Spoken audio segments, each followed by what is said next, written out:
নির্বাচন ঘিরে টানা 3 দিন বন্ধ থাকছে মোটরসাইকেল চলাচল। ভোটের দিন বন্ধ বেশিরভাগ ছোট ও মাঝারি যানবাহন। তবু কি গাড়ি নিয়ে কারা বের হতে পারবেন, চলুন জেনে নেই। শুরু হয়েছে ত্রয়োদশ জাতীয় সংসদ নির্বাচনের দিন গণনা। এরই মধ্যে নানা প্রস্তুতি সেরে নিয়েছে সরকার ও নির্বাচন কমিশন। নির্বাচন ঘিরে টানা 3 দিন বন্ধ থাকছে মোটরসাইকেল চলাচল। ভোটের দিন বন্ধ বেশিরভাগ ছোট ও মাঝারি যানবাহন। তবু কি গাড়ি নিয়ে কারা বের হতে পারবেন, চলুন জেনে নেই।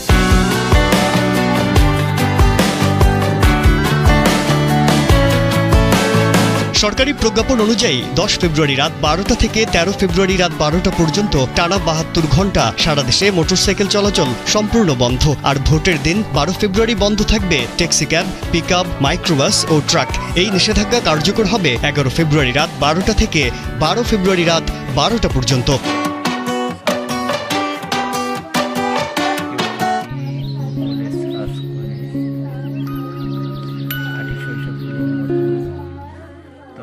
যানবাহন বন্ধ থাকলেও পুরো দেশ একেবারে অচল হয়ে যাচ্ছে না। জরুরি সেবা ও নির্বাচন সংশ্লিষ্ট কাজে রাখা হয়েছে গুরুত্বপূর্ণ ছাড়। নিষেধাজ্ঞার বাইরে থাকছে আইন শৃঙ্খলা বাহিনী, সশস্ত্র বাহিনী, প্রশাসন ও অনুমোদিত নির্বাচন পর্যবেক্ষকরা। চলবে অ্যাম্বুলেন্স, ওষুধ ও চিকিৎসা সামগ্রী, নিত্য প্রয়োজনীয় পণ্য পরিবহন।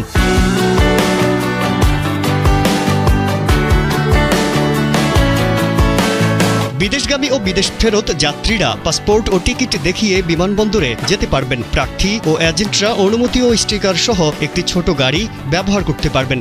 সাংবাদিক ও নির্বাচন কর্মকর্তাদের যানবাহনও থাকবে এই নিষেধাজ্ঞার বাইরে।